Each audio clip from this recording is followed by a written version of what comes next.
What's up, everybody? It's time for Full Draw Friday number 54. We're going to wrap up our turkey series this week with Shon Wright, who has accomplished a lot in the turkey calling and turkey hunting world.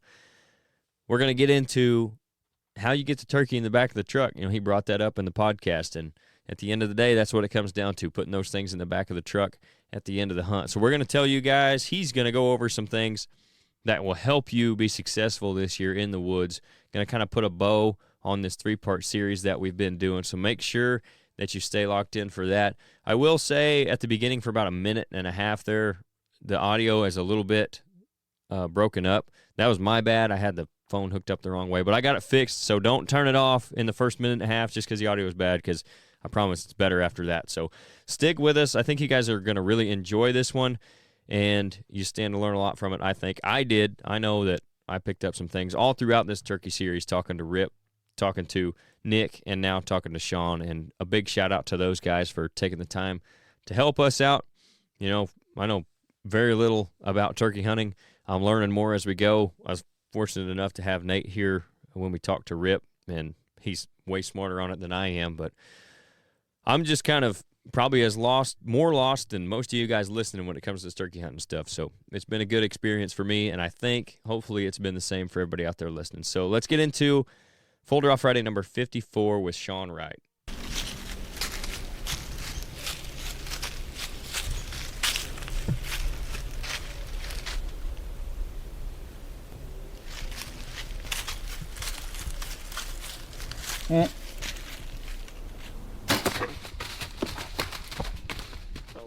I've been at it for a while, but for 30 plus years, I was with the Night and Hail game calls, Harold and David.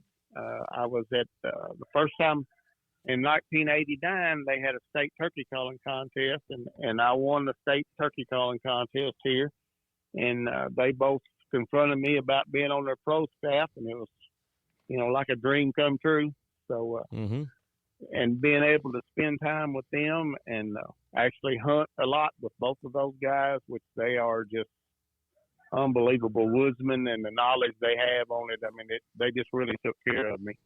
I've had a lot of experience. I called with them for years, and then when they finally retired, I went with Michael Waddell for a while. I was with Bolton Collector Game Calls for a couple of years, and then I had an opportunity to go with Woodhaven Custom Calls out of Heflin, Alabama. Mm-hmm. And I've been with them now for about 3 years, and they're a really first class operation. I mean, Harold and David with Night and Hail was really something special, and Michael's a great guy too. But this Woodhaven bunch is it's more like a family. Mm-hmm. And being in their shop and seeing how the quality of the calls that Mike personally looks at 90% of every call that ever goes out, and if it ain't exactly right, it don't go out. Yeah. I mean, they really do good stuff. Cool. But I won several state calling contests. One year I won Illinois, Kentucky, Kentucky, Missouri, and Tennessee. I won 4 states at 1 year as a calling, and a little success. And then I've called in the Grand National the last several years. I made the cut, been in the finals 2 or 3 times, and so far my highest finish has been sixth place out of about 50 callers at the Grand National. So I was pretty happy. Yeah, that's you take that, huh? Yeah, I take that every year and call it good. I'm pretty happy. But in just the industry alone, I've made some of the best friends in life. I've been in it now for 30 plus years, and I've made friends all over the country. Mm-hmm. And it all comes down to the old wild turkey bird. I never thought it would ever get me to this situation in life, but right. Thank the good Lord that it has. Yep, for sure. It definitely brings some people together. So yes, sir. Yes, sir. And we're going to get into partly why today, because bottom line is it's getting out there and killing them, right? That everybody loves so much. That's why we do all this stuff. You got to, as they say, as Michael always said, you got to be able to put them in the back of the truck. That's right. That's right. That's what it's going to come down to. That's what everybody's hunting for, and that's just makes everybody smile. It makes a lot better day. That's a perfect segue jumping into what we're going to talk about too, because we want to put them in the back of the truck this year. So in order to do that, though, you got to find them. So, yes, sir. And I know there's a lot of parts of the country, and we're kind of one of them. I think we're coming back a little bit, maybe. I think numbers might have been up last year, but it's still, there's places where they're few and far between, and they're hard to find. So what are you doing as far as with scouting or just locating birds, before season, or maybe it's like how far out even before season are you looking for birds, and what's that look like for you? Be honest with you, I'm looking for birds year round. When I'm deer hunting, I'm constantly looking for scratching or seeing where turkeys are roosting. And it's really a never ending, just like blowing the turkey calls. I do it year round. I mean, I follow them around. But then once in the spring, say in January of this year, we've had an early spring, and turkeys around here actually started gobbling like the second week of February. So, I get up and I go just pretty much every morning. I'll spend as much time in the woods as I possibly can just to see where they're leaving sign, which way they're going. And it's always a lot better if you're in the direction that he wants to go. It's a lot better. It makes you feel like you're a lot better caller. He'll come here, come looking at you. Yeah. Not to get too much off on a tangent here, but I'd heard a lot of guys talk about how seemed like they were gobbling early this year. Any idea why that might be? I don't, but personally here, I mean, like I said, I've been hunting them 40 years around here, and this is by far the earliest that, I've done mowed my yard here in Kentucky in March, and that usually don't ever happen. Right. But, I have turkeys of my own here at the house, and I've actually got a hen turkey that's already went to setting. Yeah. She's setting on 13 eggs. Wow. But it's just Mother Nature gives them that, I'm wanting to think it's just going to be that early of a spring. Right. And pretty mild winter for the most part. Right. It's been a really mild winter, and Mother Nature, as everybody you hear, the turkey numbers have been down a lot here lately. Mother Nature is going to give them a chance to rebound here before season comes in. I have no doubt every hen should be bred. They're not going to get so much pressure.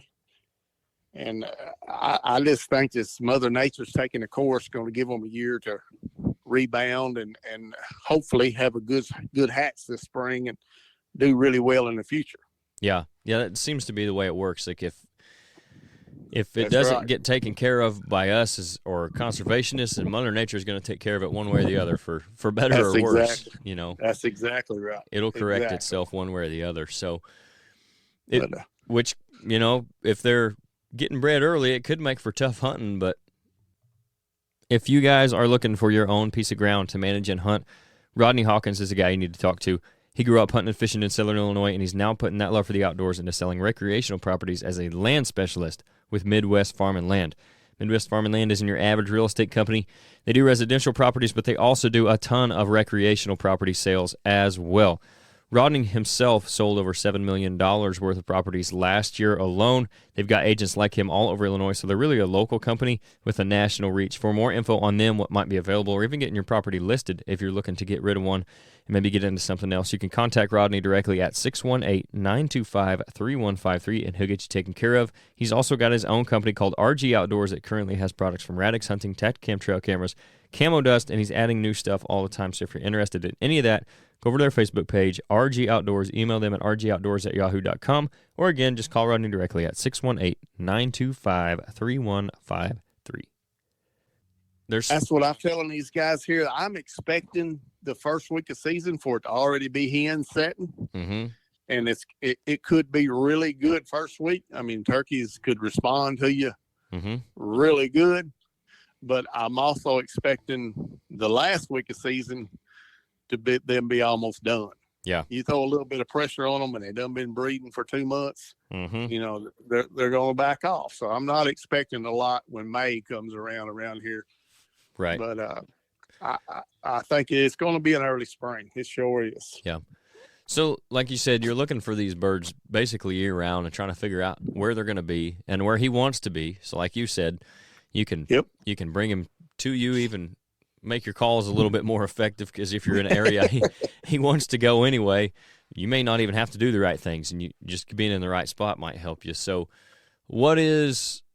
how do you get to that right spot? Let's say, like, off the roost, you pull up in the morning, you get a pretty good idea of where they're roosted. Where are you setting up? How are you setting up on them? And even how close or how far away do you want to be from them when they're roosting? Okay. You're, let's say he gobbles right off the roost. Mm-hmm. And if it's a wide open woods, if say we don't have no foliage or nothing yet, mm-hmm. you have to stay further back. Right. Of course, naturally, they can see that much better. Mm-hmm. And you want to get, ideally, at least level with him, or maybe a little above. I mean, everybody by thing says never get below them, never get below them. But I have seen them walk right down the hill, come right to you.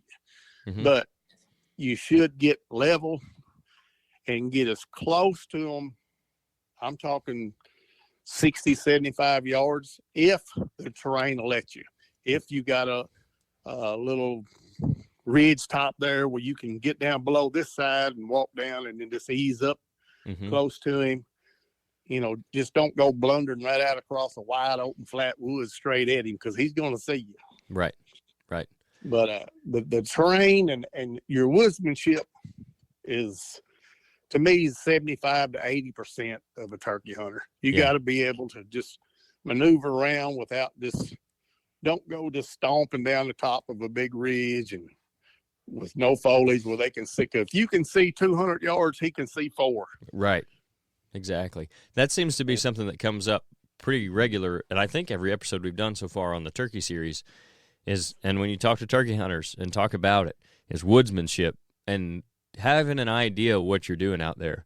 Because I think with a deer, if you got the right wind, you can get lucky and not be perfect going through the woods, right? But if you're hunting turkeys, the wind doesn't matter. But like you said, if you can see 200, they can see 400. So if you're not picking your way through there, being quiet about it, using the terrain, using the foliage or the trees or the underbrush or whatever it is, you're not going to be successful. You're going to have to get really, really lucky, as opposed to putting yourself in a good spot and then getting a little bit lucky. Very true, buddy. Very well said there. It's people don't give them the credit they deserve. I mean, these birds, they can see and hear just unreal, mm-hmm. you know. And to be successful, you've got to give them those credit that they deserve, and just really use the terrain as your best advantage. I mean, of course, if you're hunting in, like here we have some strip mine grounds, some spoil banks, a lot of public property, a Peabody management area. Mm-hmm. And it's pretty thick and stuff, where if a turkey's gobbling there, you can get pretty close to him. Right. Because you got the foliage. But, you know, you just got to use your head there. If it's wide open in the woods, you know, you can't get that close to him. He'll see you. Mm-hmm. And it's just you just got to be smart about it. Yeah. You know, just don't go blundering in there on him, because don't make nothing real loud, except, like you said, well, I mean, back that up, sir. You said if we're scouting turkeys, like I'll start early in the morning. Mm-hmm. Of course, owl hooting is my favorite thing, just at daylight. Mm-hmm. Or a coyote. You can scream like a coyote, and it's very effective if a turkey is any distance away from you. Right. But if you suspect him being close, don't do the coyote, because it scares him. Yeah. Right. Right. That's something that's also out there trying to kill a mother and a hunter. So. Yes, sir. Yeah. Yes, sir. Yep. So ideally, though, what you're saying is if you can get to them, you're wanting to be like 60, 70 yards from the roost. Like, would that be your ideal setup? Yes, sir. Yes, sir. I always tell them 75 would be my perfect setup. Mm-hmm. If I could get 75 and him not have a clue that I'm there, and when he pitches down, I can call to him just real soft like, and the odds are he's going to probably come 30 or 35 yards just to look up over the hill at you and see mm-hmm. where that hen's at. Mm-hmm. Well, I can kill him 40 and 45 yards right off the bat. You know, I feel pretty secure about that. So you're looking at it. I'm sorry, go ahead. But if you stay back 150 yards from him, and mm-hmm. he only comes 30 or 35 to top the ridge, and can't see no hen. He turns around and goes back. Well, then, show's over for a little while. Mm-hmm. Yeah, so you're really, as much as trying to shrink the distance of the roost, one kind of leads into the other. You're trying to shrink the distance from how far he's going to pitch down away from where you're set up. And like you're saying, if you're within 100 yards of him when he pitches down, well, now he's only got to close just over half of that, Right. And then you That's can kill exactly him. Right. Yeah, that makes Yes, sense. Sir. So, and you're setting That's up. You're setting up for when he pitches down, then, as much as anything, so you can call to him and bring him in when he hits the ground. Yeah. You want to talk to him.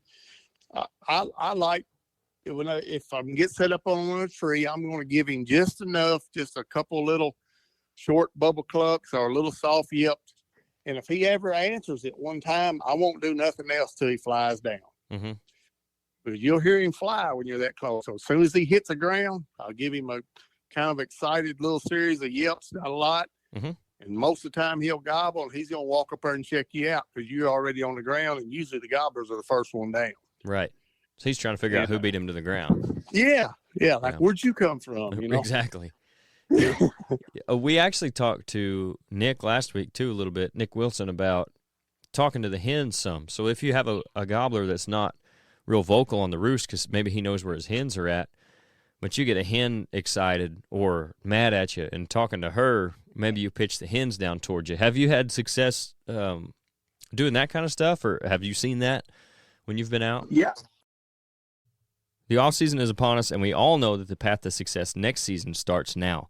To consistently harvest mature bucks, you need to make the most of the upcoming months. And to do that, you need a solid plan. That's where we can help. If you guys want to improve your property to reach its full potential for wildlife, reach out to us about a consultation. We'll spend time getting to know your property and your goals for your deer herd and use that knowledge to develop a wildlife management plan that will help make the most out of the ground that you have. You can contact us through our website or social media to get started today. I've had that success usually later up in the mornings or so. Mm-hmm. When they got their hens with them or so, and you get to cutting at her, and the old hen will get aggravated at you, get to cutting, and she's going to come check you out. Well, a lot of times he'll just follow the group, come up and give you a shot. He'll get close enough to give you a shot. Mm-hmm. But a lot of times, first thing off the morning, if he's decided to go with all those hens, it's usually a pretty tough ball game in, Yeah. Usually later on up in the morning, you got a lot better chance at it. So, that leads us perfectly into the next thing I wanted to talk about, or kind of the next scenario, I guess. Let's say you go out for the roost hunt and you don't do any good. He pitches down with the hens, whatever. It just didn't work out. Right. Now you're getting into, middle of the morning. What are you looking for then? Where you're trying to, are you still going off of your scouting? Are you trying to find where those birds went for the middle of the day? Are you looking for where he's going to be out strutting? Maybe he's dusting. Like, what are you doing for middle of the day, or middle of the morning, I should say? Right. And like you said again, usually that's where your preseason scouting comes in. You know where they like to hang out in a certain area, in a certain draw. He goes down in this hollow a lot of times, and he'll gobble and they'll hang out most of the day. So I'll go to that ridge, usually up on about 3/4 of the way up the ridge. Mm-hmm. I like to run turkey calls a lot, so I usually do a lot of excited yipping and cutting, trying to pull that gobble. Some people just blow crow calls, which is a great locator. Hawk screamers is another one.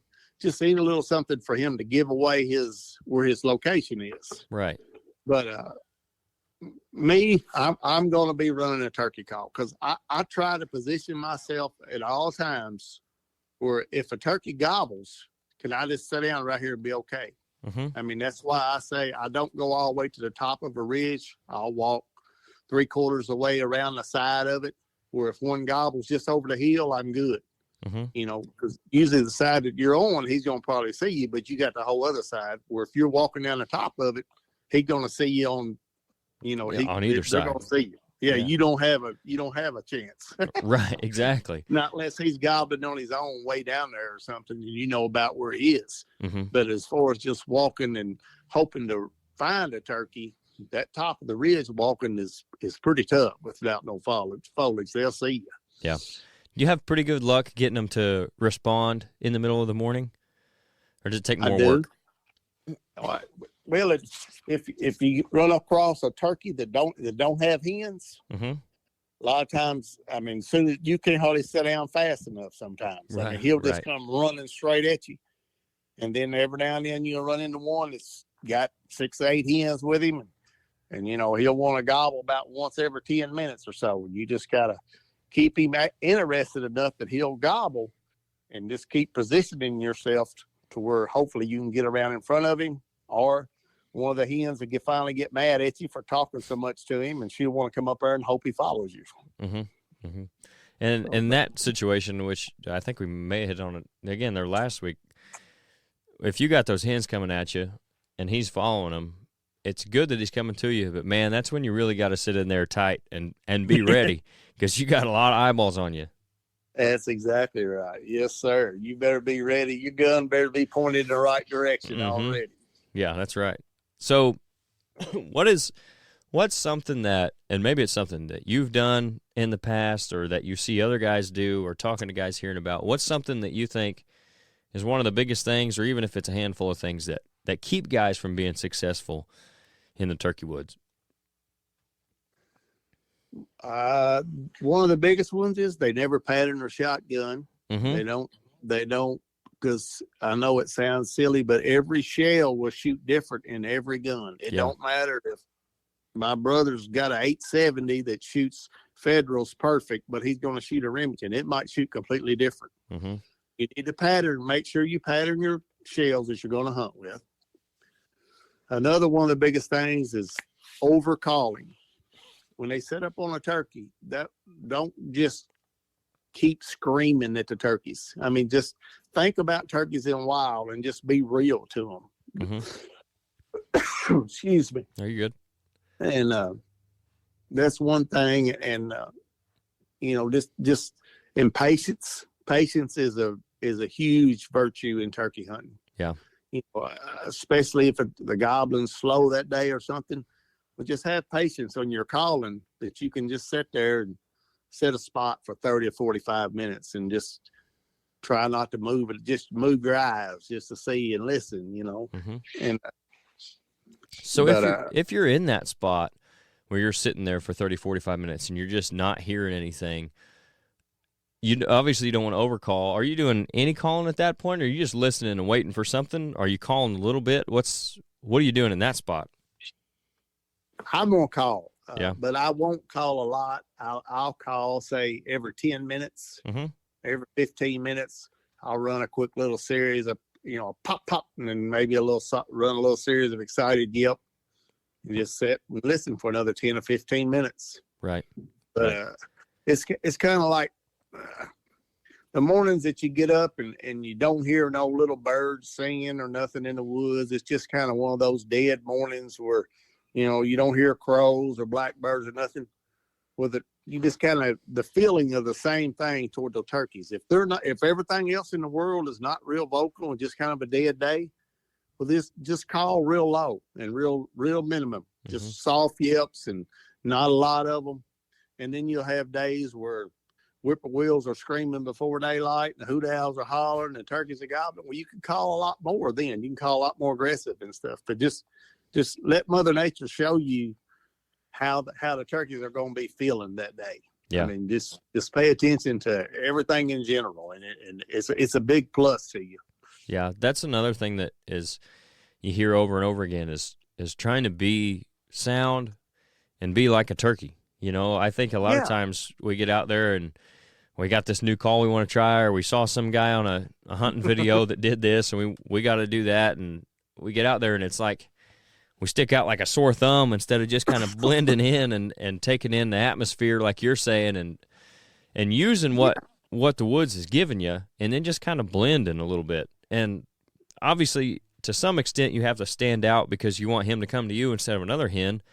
But at the same time, you can't stand out so much that he knows something's up. That's exactly right, sir. Hey, everybody, I appreciate you tuning in for another episode. If you don't already, go over to Instagram and Facebook and give us a follow at Ridgehunteroutdoors.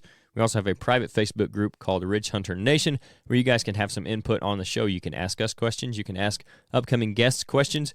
You can tell us who you want us to have on and what you want us to talk about. And on top of all that, just use it as a regular hunting group. Share your stories, your success, pictures, your failures, whatever it is. That's all at Ridge Hunter Nation on Facebook. Our website is ridgehunteroutdoors.com. That's where you're going to find more info on the consulting and management services that we provide.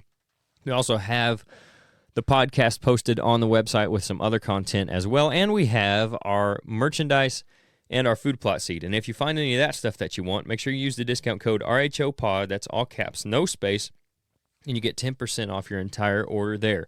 If you're listening on Apple Podcasts or Spotify or anywhere else that lets you do so, make sure you rate and review. That helps us, and give us a follow there too. YouTube, our channel is Ridge Hunter Outdoors. You can subscribe to that, hit the notification bell so you know when everything comes out. The podcast will be posted there, as is our Fall Pursuit show, which we'll have more of coming up next season. You guys can go back and rewatch everything that we did this year. We had 10 episodes on that. We're hopefully going to do some turkey hunting this spring, and of course we'll have all our off-season content on YouTube as well. So thanks to everybody who already does follow and subscribe. If you don't, make sure you go do that. Now let's get back to the episode. If you're hunting in some places, is even a lot worse than others. If you're hunting a lot of public ground where people's done, you see tracks in the paths and where people's been in and out a whole lot. Probably the best call you can do is just scratching the leaves. Yeah.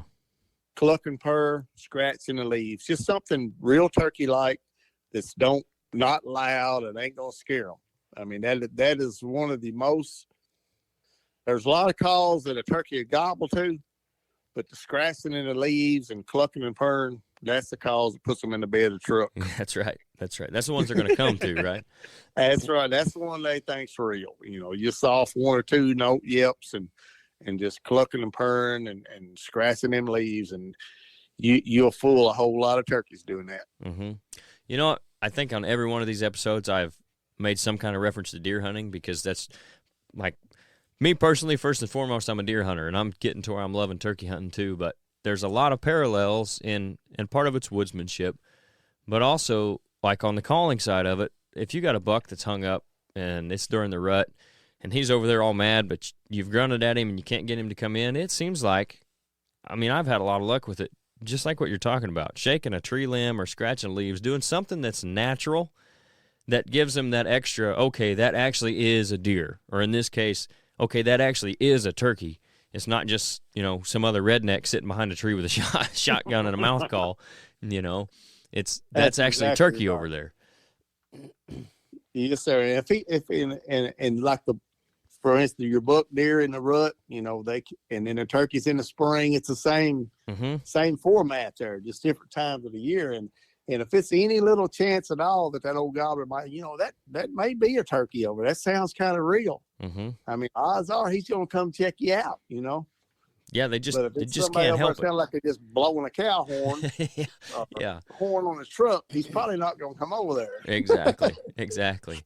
And that's the thing too, and you hit it on a little bit, is when you're getting there and getting out of the truck even, and just being kind of in tune with your surroundings the whole hunt, not. Yes, sir. You can't get out of the truck and have cans rolling out and clanging and slamming doors and hooping and hollering at your buddy. You got to get in there and be ready to go from when you step out, and not only so you don't hear them, but that also might be the first time he sounds off, and he may be somewhere you didn't completely expect him. So now you got to head the other direction. But it's just, I think that's exactly right. A lot of what I've taken from these past 3 weeks is paying attention to what's going on around you and just trying to be a part of the woods. That's right. That is the number one thing to being a turkey killer, is being woodsmanship, and like you said, just being real. It kind of goes back, I guess, to what we were talking about with the scouting and that kind of stuff. But is there particular places where at different times of day, whether it be on the roost or in midday, where you will find turkeys? So let's say a guy's not necessarily had the time to go out and do the scouting. Maybe it's his first year hunting or second or so. Maybe it's his first year hunting a specific property. Is there a place that you would look for that turkeys would tend to hang out? Yes, sir. And it depends on your weather. If it's a rainy day, turkeys are more apt to want to stand in an open place. Okay. Because they can't hear or see near as good, and their feathers get wet. They want the air to dry their feathers. But fields or little food plots or something like that, if it's raining, is a really good place for them to look for them. If it's a real windy, cold day, they're going to be down in a hollow, in a deep hollow, out of the wind. They don't like that wind very much. But then there again, on the normal pretty days you have in the spring, he's going to be up walking and moving, just like you see people. If you go through a town, you see people out working in their garden and mowing their grass and all that kind of stuff. And turkeys are probably up roaming and looking around everywhere. But like I said, if it's windy and cold, they're going to be out of the wind and down low. And if it's raining, they're going to probably be in a field somewhere. Okay. Yeah, that makes a lot of sense, too, based on the different situations and stuff. And even just, thinking back to trail camera pictures of turkeys I had, it does seem like when I get them in the food plots, a lot of times there's rain droplets on the lens of the camera, Yep. They like to go to the field when it's wet. Yeah. So we've kind of hit on a lot of stuff here in a short period of time, but is there anything that we missed or that you think is something that guys should think about that maybe they don't enough when it comes to killing turkeys? Anything you want to wrap it up with? I tell you, it's such a very plus to you if possible. And it seems like they're not doing it as much as they used to. I don't know if turkeys are adapting to pressure even more. But sometimes late in the afternoons when they fly up, turkeys will gobble as they go onto the roost. And if you could roost one in the afternoon, it gives you such an advantage in the morning where you can get in position and it's dark before his head ever comes out from under his wing. You can slip in there and get within 100 yards of him and in the dark and just sit down there and just let the morning awake around you, and you ain't got to worry about breaking sticks or nothing else getting in there. But a lot of times the owl hooting late in the evening, they will respond sometimes. I have had them, but it's not as much now as it used to be. I think turkeys are adapting to pressure a little bit, but that's a great scouting though, especially late in the afternoon. If you can just see them or just hear them in the woods late in the afternoon, it gives you a good general idea where they're going to be the next morning. Yep, and I think that goes right back to just what we were talking about right before that. If you're on a new piece or you hadn't been out scouting, that's something that you could definitely take advantage of if you hear one flying up, and then real close to where he's going to be the next morning. Yes, sir. Yes, sir. That's what I say. That's a huge plus, man, if you could find one in the afternoons. Then you can get into that 75-yard window, give him a couple when he flies down, and shoot him in the head at 40 yards when he peeks over the hill. They go eat breakfast real early. That's right. Well, Shon, it's been fun. Like I said, I think we've covered a lot of stuff here in a short period of time, so I appreciate you taking a little bit of time out of your evening and talking to us and putting a bow on this turkey series. It's been fun. We're trying to do a little bit of more of this stuff, especially in the springtime, since there ain't no deer hunting going on. So I'm learning a lot doing it, and I appreciate you and everybody else that's come on to help us out. Well, thank you very much, man. I sure appreciate y'all asking me to be on your show. I really enjoyed it. You got guys like Rip Dickerson and all that. It's a lot of good information on these podcasts, and we really appreciate y'all doing that, boy. Absolutely, man. And again, thanks for you coming on, and I'm sure we'll do it again sometime. Just give me a holler anytime, buddy. Thank you.